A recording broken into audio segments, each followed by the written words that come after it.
Você comentar e já fazer o balanço, né? O saldo após a primeira turma do Supremo Tribunal Federal antecipar a decisão sobre as penas de Jair Bolsonaro e os outros 7 réus e decidiu de maneira sem precedentes a condenação do ex-presidente e militares por uma trama golpista desferida contra a democracia brasileira. Agora, além do tempo de prisão que já foi anunciado, que para Bolsonaro superou os inacreditáveis 27 anos, pessoal, os ministros do Supremo definiram uma série de efeitos civis e administrativos, como inelegibilidade, perda de cargos e mandatos, pagamento de indenização por danos morais coletivos. E claro que a gente vai falar muito, mas muito sobre todos os desdobramentos, todos os impactos e reflexos, mas antes eu não posso deixar de convocar cada um de vocês, seja nos ouvindo ou nos assistindo em casa, no corre do dia a dia, no carro, no trabalho, enfim, participe aqui com a gente. Fundamental que a gente ouça cada vez mais a voz do povo, que é a voz de Deus, e a gente sempre valorizando a Tribuna Livre, que é o Morning Show,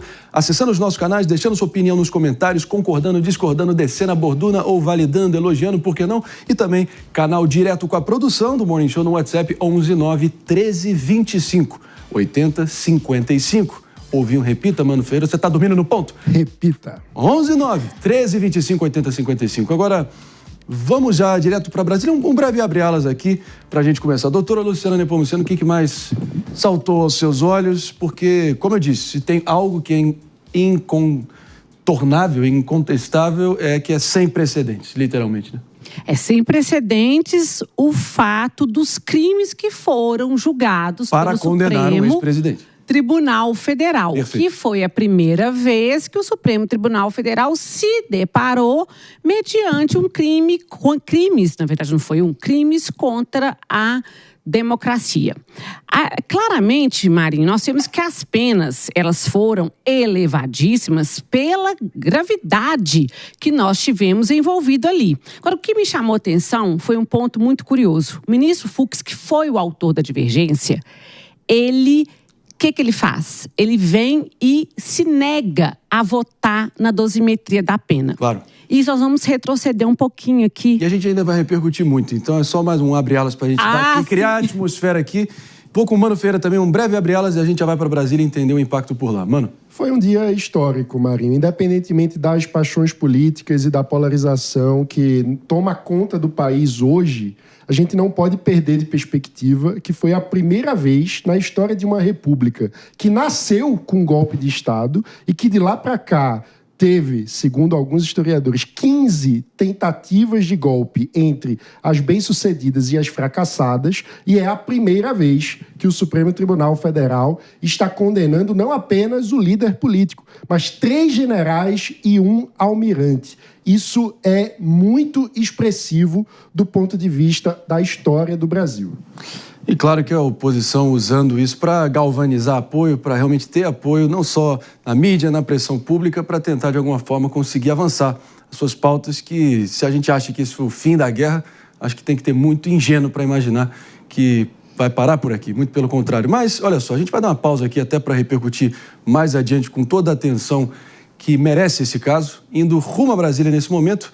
Mais tarde a gente resume aqui as discussões sobre as decisões do Supremo. Um rápido break só para quem está nos ouvindo pela rede Jovem Pan de Rádio Morning Show.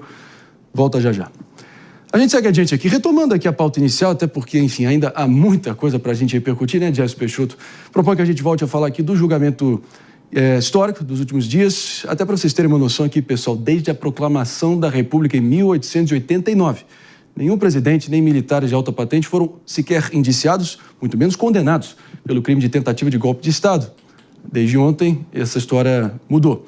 Além de ser a primeiríssima vez que um ex-presidente sentou no banco dos réus do Supremo Tribunal Federal, também a primeira vez que o Supremo Tribunal Federal condenou militares da mais alta patente do Brasil. Claro que isso tem um simbolismo relevante, mas não deixa de ser um julgamento, né, de Jércio Peixoto, que está dividindo mais uma vez a opinião pública e os sentimentos dos brasileiros acompanhando isso completamente pela metade, despedaçando o país mais uma vez. A realidade é que esse julgamento, nós vimos ontem uma repercussão diferente. Por um lado, apoiadores do ex-presidente Bolsonaro lamentando, postando foto com ele, narrativas e discursos em relação a isso, e do outro lado, narrativas e discursos de comemoração. O que eu vejo disso, André? A gente está esquecendo o pilar mais importante desse julgamento, que é o Estado Democrático de Direito. Eu acho que quando a gente olha para esse julgamento, a gente abre um leque de reflexão sobre o Estado, sobre o Judiciário e sobre quais são os limites das interpretações dentro disso.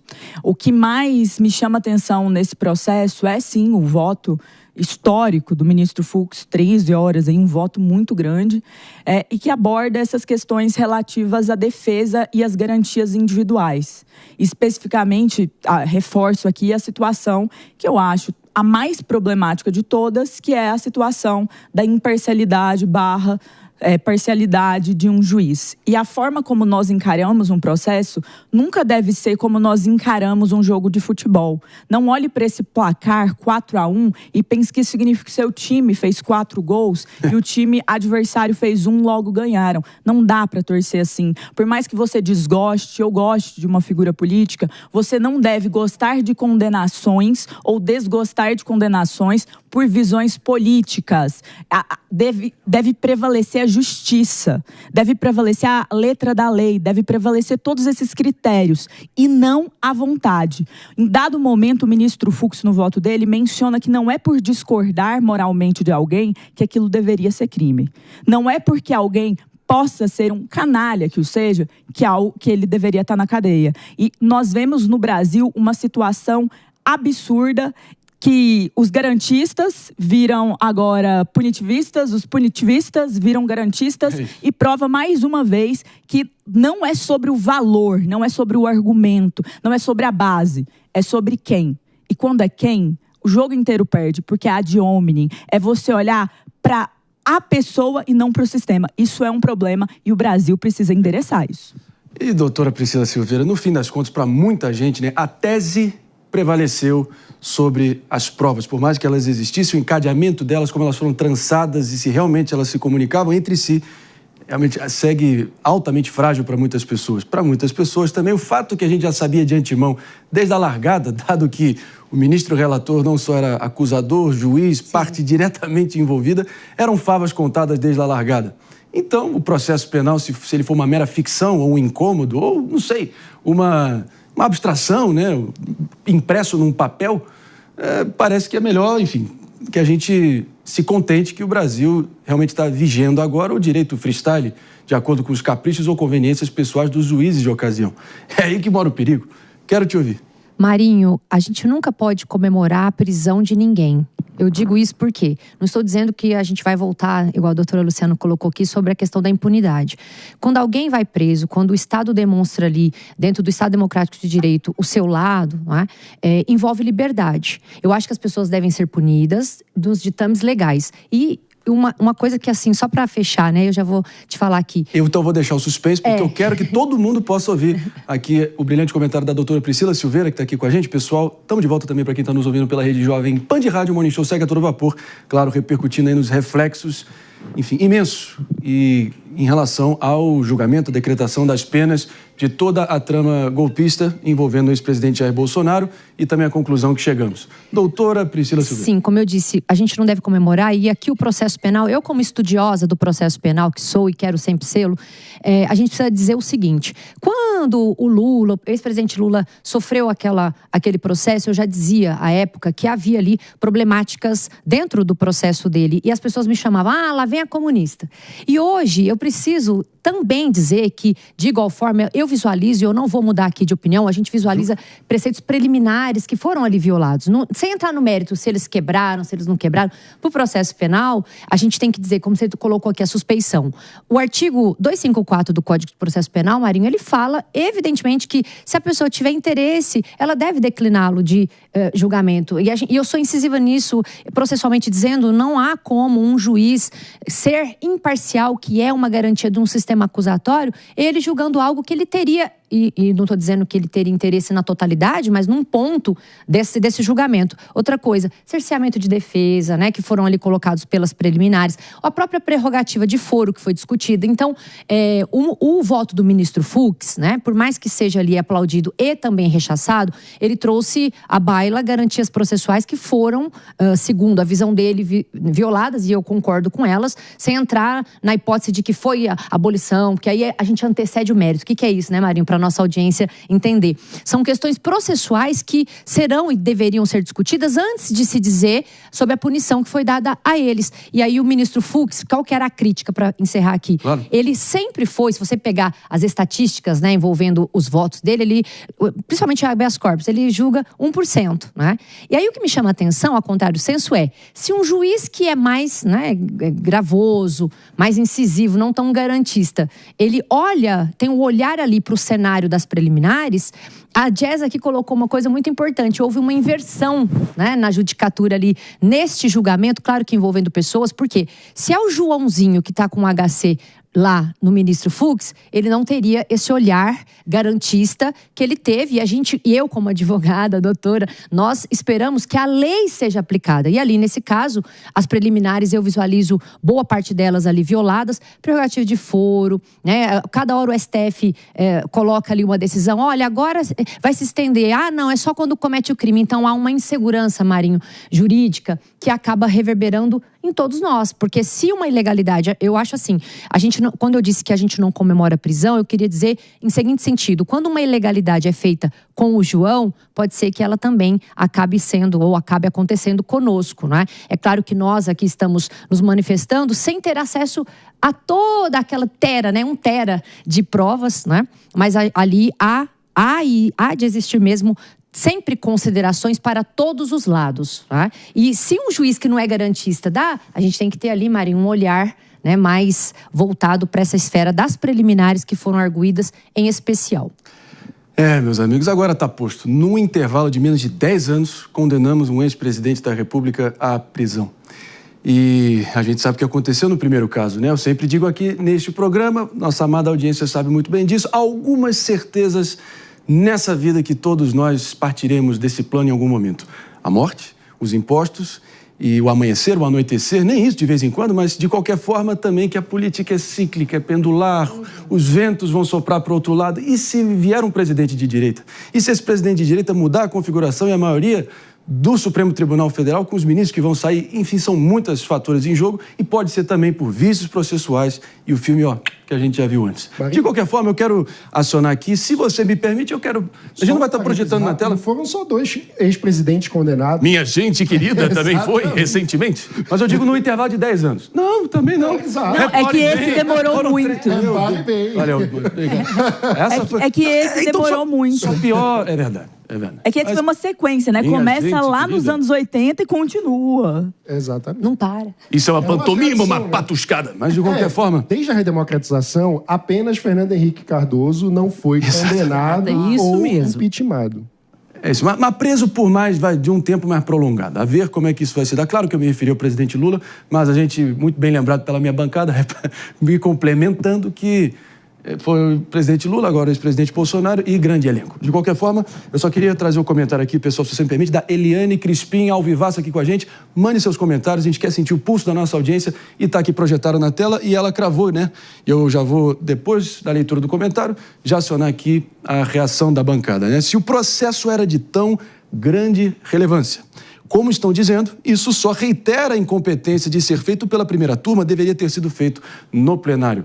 Um ponto ali, mais do que advogado pelo próprio ministro Fux. Fica de pé e também, doutora Luciana, próximas etapas aqui, embargos declaratórios, como é que fica a sequência, né? Vamos só fazer um comentário sobre o comentário da nossa ouvinte, ou telespectadora, que é exatamente essa discussão que imperou sobre a questão da competência ser primeira turma ou ser do plenário. A gente já comentou isso aqui no programa.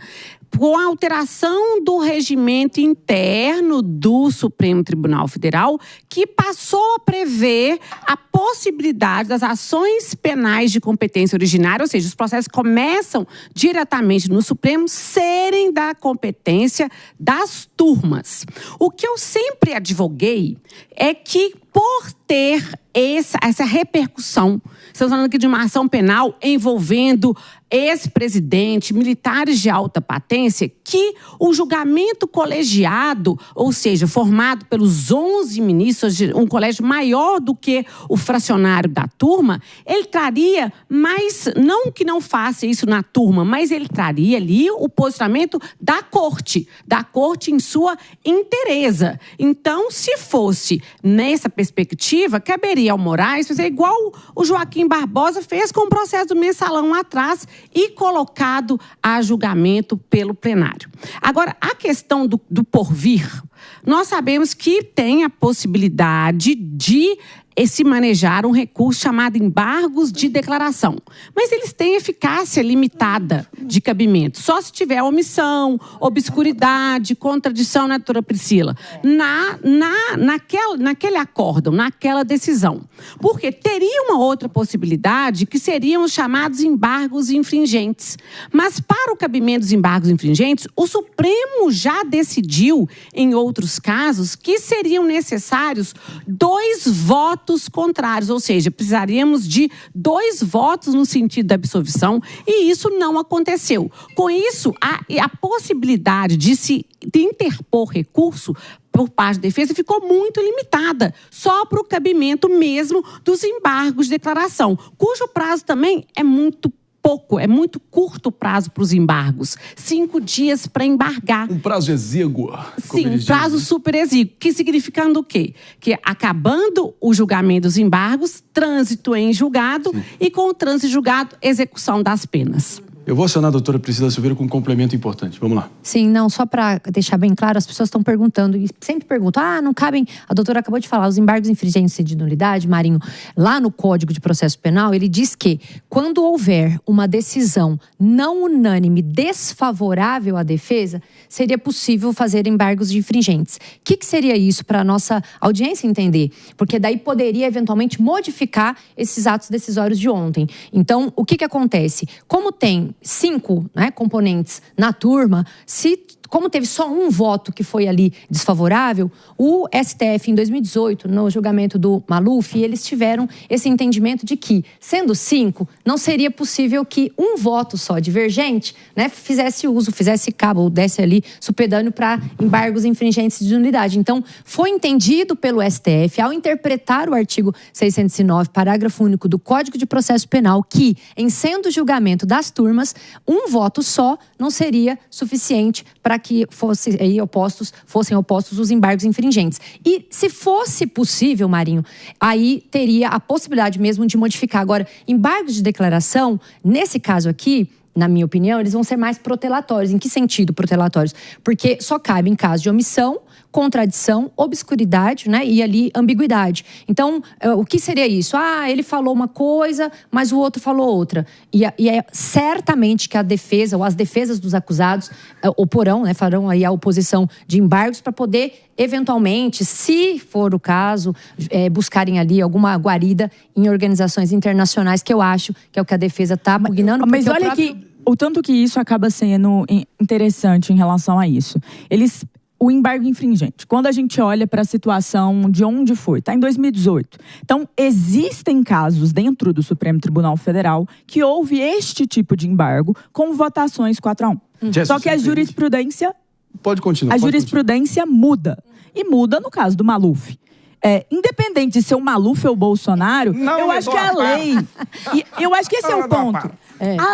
A lei, como a Priscila bem nos diz aqui, a doutora Priscila brilhantemente expõe, sim, ela é clara, é uma decisão. Só que aí faz todo um rebuliço para enquadrar, para ver, para modificar, para entender uma determinada compreensão. E isso é um problema deste processo e de tantos outros. A insegurança jurídica no Brasil hoje é assim, amanhã vamos ver, semana que vem quem sabe. Quem que tá no quem sabe? Então, assim, isso precisa acabar. Eu queria só dar um elemento técnico aqui, porque como advogado... Mas vocês estão fazendo de forma absolutamente competente, mas, enfim, só ao máximo sermos didáticos aqui, sem por a gente citar qualquer termo técnico, botar o juridiquês para falar português aqui para a galera estar 100% entender o que a gente está se referindo. Embargos, infringências, exatamente explicar do que se trata. Vamos explicar o seguinte, vamos traduzir aqui, tirando todo o juridiquês. Boa. O objetivo desse recurso, chamado embargos de infringentes, é converter os votos minoritários, ou seja, aqueles que saíram vencidos no julgamento, em votos majoritários. Então, o cálculo que se faz é a divergência que foi instaurada é suficiente para essa modificação, para aquele posicionamento que até então estava vencido virar o voto vencedor? E aí, se a resposta for não, a conclusão é não são cabíveis os embargos, chamados embargos infringentes. Então, é esse cálculo, e aqui sem qualquer fulanização, se foi Maluf, se é o caso Bolsonaro, é a questão da lógica do instrumento processual.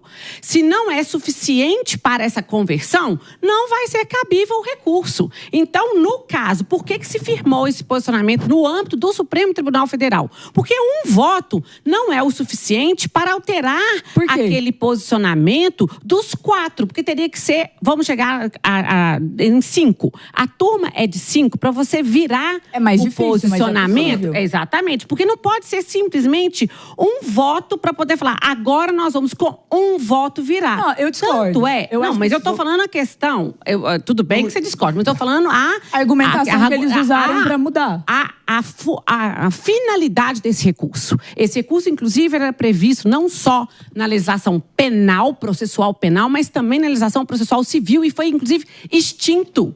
Foi, inclusive, extinto com a reforma que nós tivemos, a legislação, em 2015. E agora, a gente continua tendo no Código de Processo Penal, mas eu entendo o posicionamento do Supremo que distinguiu. O Código de Processo Penal, com a previsão, não fala em números. Se é se é 2. O Código não fala. Vamos deixar isso bem claro. O Código não fala qual o quantitativo da divergência, porque seria aplicável para os julgamentos comuns. O que é julgamentos comuns? Que não seria aqueles julgamentos no âmbito do Supremo Tribunal Federal.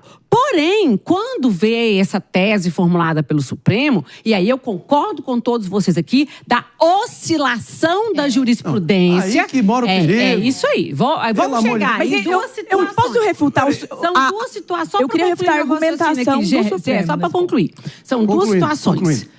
O Supremo dá guinadas jurisprudenciais. Isso conforme Mas a cada ciclo político. Isso vai mudar. Eles vai mudam dar o GPS guinadas, do direito a cada ciclo vamos político. lá. Dá guinadas jurisprudenciais, sim. A se ver com a própria questão relacionada a, que eu ia falar aqui, relacionada se o ministro que ficou vencido pode votar na pena ou não. Isso também o Supremo mudou. Do mensalão para a ação penal do Fernando Collor, ele mudou isso agora. E mudou. Exatamente. Então a gente vê, só para eu fechar meu raciocínio, a gente vê que o Supremo faz sim guinadas jurisprudenciais. O que eu estou querendo justificar tecnicamente é essa compreensão da exigência dos 2 votos em termos técnicos, do objetivo do recurso. Agora, eles podem chegar e falar, a partir de então, vai ser aplicada a norma do Código de Processo Penal. Que não tem número. Eu quero ouvir a Jéssica Peixoto, que falou que ia refutar, quero ver refutar. Não, eu vou refutar. Se a tese é que a lógica seria converter esse voto como voto majoritário por um direito de defesa do réu, ou seja, uma proteção claramente ao réu, um pode convencer 4, sim. E aí, eu acho que não existe lógica em falar que não. Assim como num placar 3-2 pode não ter modificação, num placar 4-1 pode. Aí, eu não quero que você olhe pelo caso específico. Eu quero que você olhe para a possibilidade. Fazendo uma analogia aqui com um debate competitivo. Eu já estive em painéis onde eu era o voto divergente, em uma configuração de 8-1, 9 juízes. E eu convenci os outros. Então, eu acho que a lógica não pode ser sobre isso. Eu acho que não é sobre o número da divergência, mas sobre a garantia da divergência ter a possibilidade de convencimento. Eu acho que, por mais que exista lógica no que eles estão dizendo, o argumento é falho da forma como eles colocam. Porque um pode convencer 4. O jogo pode virar. O jogo pode virar. E nisso eu acho que está falhando. E não dá para a gente continuar levando essa situação toda. E não é uma situação só do Bolsonaro. Isso pode acontecer um dia com você. Outros processos vão ter esta mesma questão. Vamos aproveitar esse momento, esse julgamento, a história desse julgamento, para pressionar no sentido do Congresso Nacional também. Porque quem escreve a lei está lá, né? Esse é um ponto também. Quem sabatina os ministros está lá. Então, tem muita responsabilidade aí em relação ao momento que a gente vive. Temos que falar também depois, eu vou te ouvir, mano, mas temos que falar de qual vai ser o regime que a pena será cumprida, o momento do cumprimento também. Porque, meus amigos, aconteceu o que aconteceu, tá posto. Mano Ferreira. Eu queria trazer mais uma dúvida sobre possibilidades de recurso. E é no caso da delação do Mauro Cid. Porque no momento em que a delação estava sendo negociada, houve a promessa de perdão judicial por parte do ministro relator Alexandre de Moraes. E essa promessa foi quebrada no julgamento, quando o próprio relator disse que não cabe perdão judicial a crimes dessa natureza. O fato do relator ter trazido duas visões diferentes a respeito da possibilidade de perdão no caso desse crime, cabe recurso? Abre espaço para um recurso da defesa do Mauro Cid? Olha, se a gente partir do pressuposto dos embargos de declaração e que seriam ali opostos, há uma contradição. Né? Então, poderia trazer ensejo a fundamentar. Por quê? O que é a contradição? Olha, você falou, como você bem colocou, você prometeu perdão, mas deu uma pena diminuta, ou seja, diminuiu a pena. Então, na minha concepção, estaria dentro lá da lei essa possibilidade dele embargar de declaração. E aí, nesse ponto, mano, você coloca muito bem, é bom a gente também falar para nossa audiência que, por mais que os embargos de declaração eles não sejam explicitamente colocados para modificar decisões, neste ponto seria possível modificar para ensejar o perdão. Agora, só para também explicar aqui por que o perdão não foi dado. Porque ele levou em consideração o quanto a delação foi ou seja, certa, útil e precisa. E aí, nesse ponto, ele calibrou. Então, quando ele fez esse calibre, faz essa calibragem, ele fala, você não me deu tudo. O perdão judicial seria para este ponto na totalidade. E não sendo colocado na totalidade, ele pondera e diminui. A verdade é que a chance desses embargos serem providos, ou seja, serem acolhidos e alterarem o julgamento, ou seja, na substância de converter uma condenação em absolvição, é remotíssima. Essa é que é a realidade. Mas é um direito da defesa. Sim. Não, gente, a gente sempre tem que preservar o garantismo em todos os recursos, que isso é devido processo legal, isso é ampla defesa. Eu só estou falando aqui, porque ficou parecendo que eu sou contra os recursos. Não, você fez a argumentação. Eu só estou falando a argumentação, mas eu entendo que tem que ser. Essas protelações dificultam punições no modo geral. Isso, porque o que acontece? Quando você exacerba o uso dos meios defensivos, você está impedindo ou retardando a aplicação da lei de forma prática, ou seja, a efetividade da decisão judicial. Por isso a gente tem que avaliar isso, no se geral, o recurso... é muito criticado pela direita brasileira, porque gera sensação de impunidade. Vamos voltar no Careca. A gente questionou aqui no Careca. A impunidade. Aqui, podemos só dar uma sequência aqui, pessoal? Tem o placar da dosimetria aí, minha diretora Helena, para a gente só poder... Enfim, informar a nossa audiência aqui. 4-1 também. Não, claramente, mas eu digo dosimetria da pena para cada um dos réus. Temos essa arte aqui, essa ilustração para a gente poder provocar. À medida que vai ser projetado aqui pela nossa diretora ali, a nossa produção já vai providenciando, Mano Ferreira já pode ir antecipando. Vamos lá. Bolsonaro foram 27 anos e 3 meses, além de uma multa, e aí eu acho que é um tema interessante também, de R$365 mil e R$300. Anderson Torres foi 24 anos, além de uma multa de R$147 mil. O general Augusto Heleno foi condenado a 21 anos e uma multa de R$123 mil. Alexandre Ramagem, ex-diretor da ABIN, foi condenado a 16 anos com uma multa de R$73 mil. Além deles, temos a condenação do general Walter Braga Neto a 26 anos e uma multa de R$147.300. Almir Garnier, ex-comandante da Marinha, condenado a 24 anos e uma multa de R$147 mil. Paulo Sérgio Nogueira, ex-ministro da Defesa, mais um general, condenado a 19 anos e uma multa de R$123 mil. E o delator Mauro Cid, condenado a 2 anos. Agora, vamos analisar aqui. Sabe o mais bizarro, se a gente parar para pensar? Porque muita gente, de fato, isso, mais um dado objetivo da realidade. É a primeira vez que militares da elite militar brasileira vão aos bancos dos réus, são condenados, e não foi o caso de golpes que realmente houve ali realmente um envolvimento militar físico, prático, na ponta, né? No caso, é a primeira vez que militares vão parar no banco dos réus, são condenados com sequer qualquer concurso ou participação de um cabo, soldado ou jipe de fato. E isso é simbólico de alguma maneira e pode até influenciar outros militares no futuro de como eles enxergam as Forças Armadas, se a gente parar para pensar, né? Então, é importante a gente levar isso em conta. 1930, 37, 64, golpes que realmente militares ali botaram... Não tem havido operação militar, né? Porque o próprio voto do ministro Fux diz que o general Walter Braga Neto participou com o início, inclusive, de atos executórios de uma operação que envolveu militares para o assassinato de opositores. Mas então, ele não coloca até isso. Mesmo, ou seja, esse envolvimento, por exemplo, do general Braga Neto, ele foi votado por unanimidade. Mesmo o ministro Luiz Fux, que divergiu sobre o volume de envolvimento dos outros réus, tratou como provas irrefutáveis do envolvimento de Braga Neto nessa operação que envolveu, sim, uma articulação militar. Então, só para... Mas ali, a articulação... Mas a grande questão aqui, eu acho que se a gente está falando desse mesmo voto sobre os militares, também vale reforçar que ele fala que cogitar não é crime, que não há organização criminosa, porque aquela associação não se mantém, não tem relação. Mas eu vou chegar lá. E que, no final das contas, não existe autogolpe, que não existe esse crime. Então, que um presidente da República, ele não pode dar um golpe em si mesmo. Isso e por mais... Né? Não é um absurdo, é a lei, né? Já tiveram vários autogolpes. Mas a grande questão... Mas aí é que tá, mano. Eu acho que é isso que a gente precisa acordar. Não é sobre se teve ou não, no sentido histórico, social. É sobre se na letra da lei, se na visão legal, aquilo deve ou não ser enquadrado, se é tipificado como um crime. E quando ele coloca... Mas é porque você citou especificamente ela sobre Braga Neto. E quando ele coloca isso, o que ele está colocando não é que é legítimo, não é que é correto, é imoral, é claramente imoral.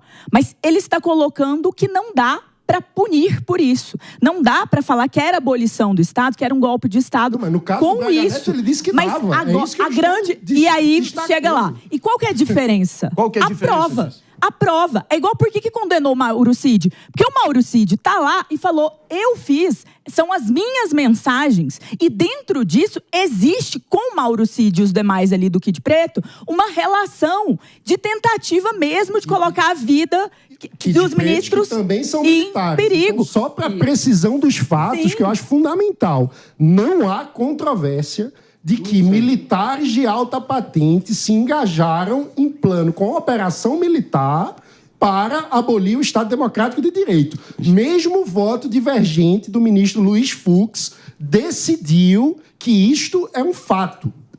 Só para a gente não sair aqui do apego aos fatos. O fato é, houve uma tentativa de golpe e abolição violenta do Estado Democrático de Direito, mesmo na visão divergente do ministro Luiz Fux. Agora, quando golpes realmente acontecem, 1930, 37, 64, nenhum militar vai parar no banco dos réus. Só estou pensando com a cabeça aqui de tantos e tantos membros das Forças Armadas brasileiras que vão olhar para essa situação e talvez reagirem de uma forma que os defensores da democracia não gostem tanto. Qual o recado que fica? Pensando na cabeça deles. A gente tem que pensar fora das nossas respectivas bolhas e, não sei, fazer o exercício de tentar entender o conjunto da sociedade brasileira. Parar de pôr militar. Isso eu acho que é categórico e foi um erro, assim. No final das contas, se esse tudo prova alguma coisa, é que existia um grupo de trapalhões sem dúvida, que, por sinal, é responsável pela segurança do Brasil, que tinha planos mirabolantes e que acabou, nesses planos, usando ali de margem, mais uma vez, quando a gente analisa as provas em relação o que o Cid fez, Bolsonaro, não tem mensagem do Bolsonaro pro Cid. Não é isso, entendeu? Então é sobre a prova. E quando a gente olha para isso, a gente precisa entender que precisa se encerrar um capítulo, que é parar de olhar para 64, parar de olhar para a ditadura e falar que é bacana, porque não é. E se neste momento a gente tem uma defesa para se fazer, é da liberdade de expressão, é de combater a censura. São esses pontos. Então não dá pra gente continuar ignorando isso e olhando pro passado como se fosse glorioso e belíssimo.